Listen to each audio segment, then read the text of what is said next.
안녕하세요. 홍프로 스포츠입니다. 적중하신 가족방분들 모두 축하드립니다. 홍프로 가족방에서 모든 경기, 언어버 및 핸디캡, 최종 조합 공유해드리고 있습니다. 적중률 높은 홍프로 가족방은 고정 댓글에 있는 링크로 문의해 주시기 바랍니다.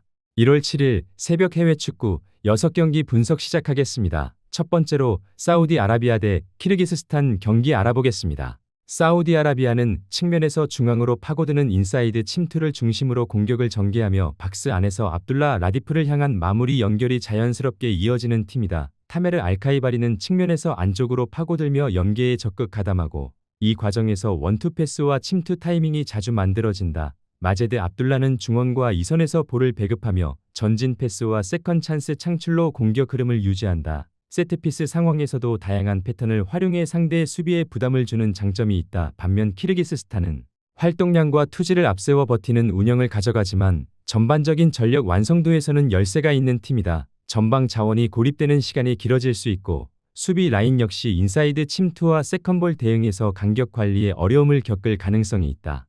사우디아라비아는 공격 전개에서 뚜렷한 패턴과 선택지를 갖고 있다. 키르기스스탄은 수비 부담이 누적될수록 흔들릴 수 있는 구조다. 경기 흐름을 주도할 가능성이 높은 쪽은 사우디아라비아다. 사우디아라비아 승리를 추천합니다. 두 번째로 알제리 대 콩고 경기 알아보겠습니다.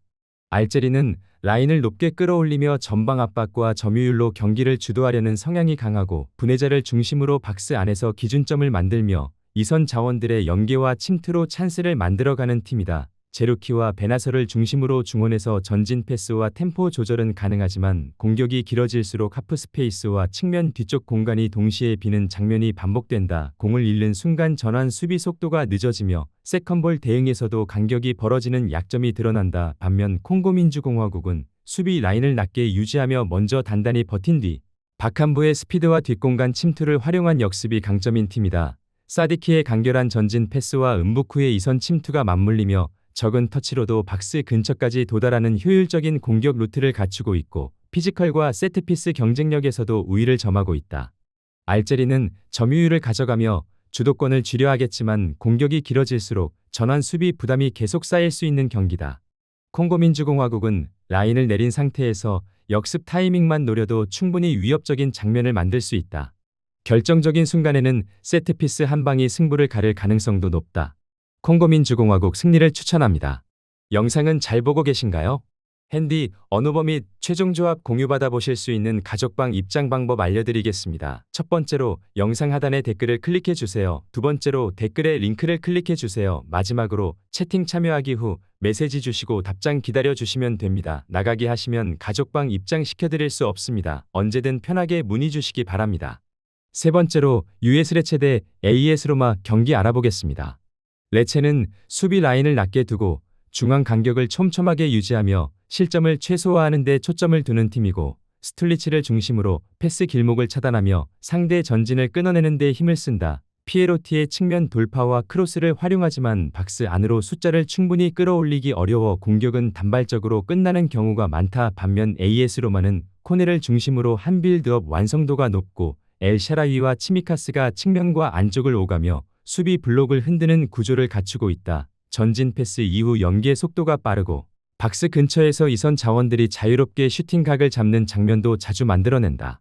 레체는 수비에 무게를 두고 버티는 흐름을 가져가겠지만 공격 전환에서 위협은 제한적이다. AS 로마는 측면과 중앙을 동시에 공략하며 찬스를 누적시킬 가능성이 높다. 흐름이 길어질수록 전술 완성도에서 차이가 벌어질 수 있다. AS 로마 승리를 추천합니다.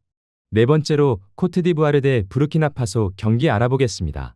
코트디부아르는 전방에서 강한 압박을 걸어 상대 빌드업을 초반부터 끊어내며 자아를 중심으로 측면에서 1대1 돌파와 컷신을 반복해 박스 근처에서 찬스를 만들어내는 팀이다. 디알로는 뒷공간 침투와 문전 마무리에 집중하며 자아가 만들어낸 균열을 득점으로 연결하는 역할을 맡고 있고 캐시에는 중원에서 압박과 세컨볼 회수를 통해 경기 흐름을 끌어오는 중심축이다. 반면 부르키나파소는 와타라의 스피드와 카보레의 오버래핑을 활용해 측면에서 활로를 찾으려 하지만 전진 이후 압박을 받을 경우 빌드업이 끊기며 전환 수비가 늦어지는 약점을 함께 안고 있다.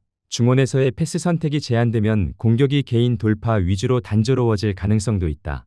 코트디부아르는 전방 압박을 통해 경기 주도권을 쥐고 높은 위치에서 찬스를 누적시키려 할 것이다. 부르키나파소는 역습으로 맞서겠지만 압박을 버티는 과정에서 수비 부담이 커질 수 있다. 흐름이 길어질수록 중원 장악력과 압박 강도에서 차이가 벌어질 가능성이 크다. 코트디부아르 승리를 추천합니다.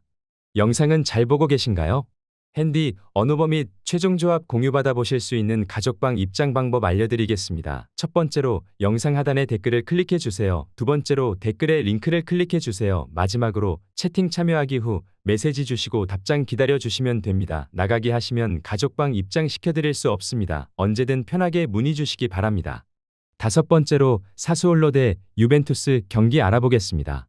사수올로는 전방에서 피나몬티가 박스 안마무리를 책임지지만 찬스 공급 과정이 단조로워 고립되는 시간이 길어지는 편이다. 베라디는 오른쪽에서 안으로 좁혀 들어오며 공격의 중심 역할을 맡고 있으나 공격 비중이 과도하게 쏠릴 경우 전개가 쉽게 읽힌다. 중원에서는 빌드업 안정성은 있지만 전환 속도가 느려 압박 상황에서 주도권을 잃는 장면이 잦다. 특히 측면 수비에서 터치라인과 하프스페이스 사이 간격 관리가 느슨해 연속 침투에 반복적으로 흔들린다. 세트피스 수비에서도 마킹 전환과 세컨볼 대응이 불안하다. 반면 유벤투스는 측면에서 연계 플레이를 통해 차이를 만드는 팀이다. 데이비드는 뒷공간을 지속적으로 노리며 수비 라인을 끌어내고 이선 침투를 열어준다. 프란시스코 콘세이상과 칼루루의 짧은 연계는 측면 수비를 끌어낸 뒤 하프 스페이스를 공략하는 데 효과적이다. 맥케니는 세컨볼 경합과 박스 침투를 동시에 가져가며 추가 찬스를 늘린다. 세트피스에서도 제공권과 킥 퀄리티 모두 안정적인 모습을 보인다. 사수올로는 베라디와 피나몬티 중심의 공격을 시도하겠지만 전개가 막힐 경우 대안이 제한적이다. 유벤투스는 측면 연계 이후 하프 스페이스를 재차 공략하며 찬스를 누적시킬 수 있다. 세컨볼과 세트피스까지 포함하면 경기 흐름은 점차 원정팀 쪽으로 기울 가능성이 크다. 유벤투스 승리를 추천합니다. 여섯 번째로 웨스트햄 대 노팅엄 포레스트 경기 알아보겠습니다. 웨스트햄은 수비 라인을 크게 올리지 않고 안정적인 미드블록을 유지하며 경기 전체를 리스크 관리 중심으로 운영하는 팀이다. 윌슨은 박스 안에서 반박자 빠른 슈팅과 위치 선정으로 마무리를 노리지만 공격 숫자를 많이 올리지 않는 구조라 제한된 찬스에 의존하는 비중이 크다. 제로드 보웨는 오른쪽에서 안으로 좁혀 들어오며 전환 상황에서 직선적인 돌파와 컷인 슈팅으로 위협을 만든다. 루카스 파케타는 중원과 이선 사이에서 볼을 연결하며 탈압박과 전진 패스로 템포를 조절한다. 최근 웨스트햄은 라인을 높여 몰아붙이기보다는 실점 억제에 초점을 둔 운영이 더욱 짙어졌다. 전방 자원들까지 수비 가담 비중이 높아 풀타임 내내 공격 압박을 이어가는 장면은 많지 않다. 결국 경기 흐름은 한두 번의 찬스를 얼마나 살리느냐에 따라 갈리는 경우가 잦다. 노팅엄 역시 수비 지향적인 팀이다. 더블 볼란치를 중심으로 라인 간격을 좁히며 먼저 무너지지 않는 데 초점을 둔다. 이고르 제수스는 전방에서 버텨주며 이선이 올라올 시간을 벌어주고 허드슨 오도이는 측면에서 개인 돌파로 변수를 만든다. 깁스 화이트는 중앙에서 패스를 분배하며 전개의 리듬을 관리한다. 원정에서는 특히 라인을 낮추고 역습과 세트피스에 집중하는 성향이 강하다. 두 팀 모두 수비 안정성을 최우선으로 가져가며 초반부터 조심스러운 흐름을 만들 가능성이 크다. 웨스트햄은 홈 이점 속에서도 무리하지 않고 전환 찬스를 노릴 것이다. 노팅엄 역시 라인을 관리하며 한두 번의 기회에 승부를 걸 가능성이 높다. 한 골 싸움 흐름 속에서 무승부 가능성이 높다. 무승부를 추천합니다.